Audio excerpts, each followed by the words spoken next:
لا ترد.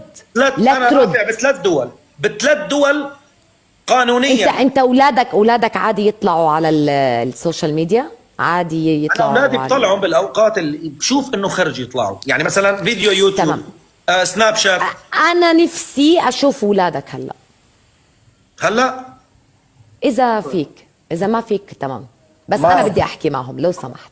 لا ما بدي فوتهم هلا بهي المعمعة. انا ما راح افوتهم. شوفي تعي هلا والله العظيم على الخاص راح اعطيكي انا وتواصلي معهم. هلا هون شايفه راح فوت انا لعندك على التليفون، بس هيك هلا هذا الجو مالي فيه. تمام، بس انت ليش رفعت قضية طيب عليهم؟ قضية تشهير. طب ممكن اطلب منك طلب؟ رفعت في مصر انا كلمها قولها ووقفي.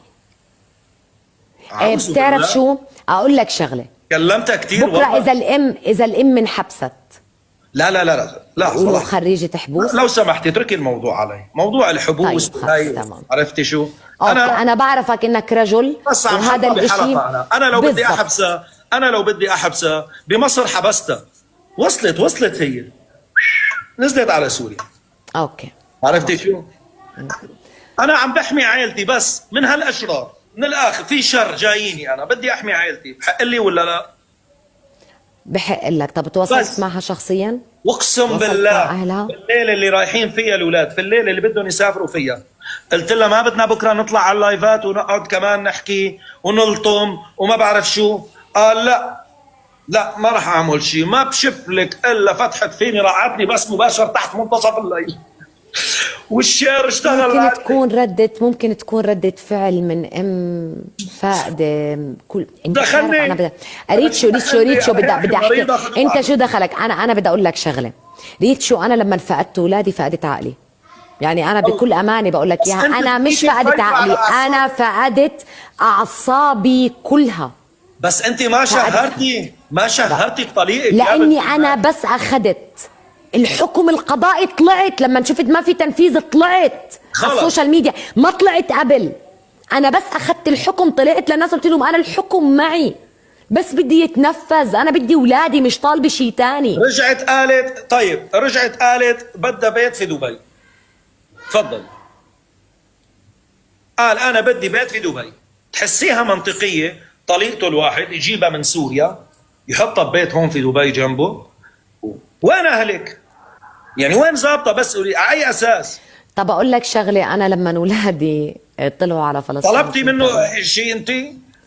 لا غير اولادك طلبتي شيء؟ انا حتى قلت لهم ما بدي، حتى المؤخر ما بدي اياه، بس بدي اولادي. يعني تفضل علاوي تفضل. مع العلم اني انا حاطه يعني مخالفات وحاطه قرض وكله بالسوشيال ميديا موجود، ما طلبت فيه بالقضاء. قلت له على درجه انا بقول للقاضي هون في دوله الامارات انا ما بدي إشي، بس بدي اولادي، اعطيني بس الحضانه بس، حتى مصروف ما بدي. انا مستعده اقعد على الرصيف. انا كأم، يعني انا ما بعرف، انا بقول عن نفسي، انا كأم اولادي جنبي لحد الان. انا اللي ادي لسه هلا بدهم يتجوزوا. انا تركت حياتي، بعت اجمل سنين عمري بعتها بدموع وقهر عشان اولادي يرجعوا لي. والله لو برجع في الزمن ربنا بيعوضك. لو برجع في الزمن بس يكبروا ويكونوا ببيع حياتي كمان عشانهم، واجمل سنين عمري ببيعها برضو عشانهم، لانه الاولاد بيستاهلوا، لانه الام هي هيك، لانه الام هيك. انا لو بمسك اولادي بقعد على الرصيف، لو كل الدنيا ضدي، لو اهلي ضدي، لو الناس ضدي، انا بمسك اولادي على الرصيف بقعد. لو باكل خبز ناشفه وبحطها في تمهم، ولا بتركهم يبعدوا عن قلبي. انا قلبي شافهم قبل عيني هدول. كيف اتركهم؟ كيف انا كنت استغرب من لما اشوف. اقسم بالله ريتشو، انا كانوا في امهات في المحاكم لما شافوا قصتي على السوشيال ميديا، لما طلعت يقولوا لي قسما بالله الا احنا بدنا نتنازل عن اولادنا في قضيه طلاق، بدي اتنازل عن اولادي، خليتيني اتراجع لاني شفت احساسك، شفت قد ايه انت متعذبه. كنت اقول لهم خذوا حياتي، خدوا دمي. طلبوا في ولادي فلوس، قلت لهم خدوا دمي، انا بشتري ولادي بدمي مش بفلوس. حطوه ازايز عندكم واحكوا ام فلسطينيه اشترت ولادها بدمها. يا جماعه الام لما ربنا ذكرها وتحت رجليها الجنه مش من عبث، لانه احساس الام هاد لا عم تحكي منطق. لا ليش؟ اشي كتير كبير.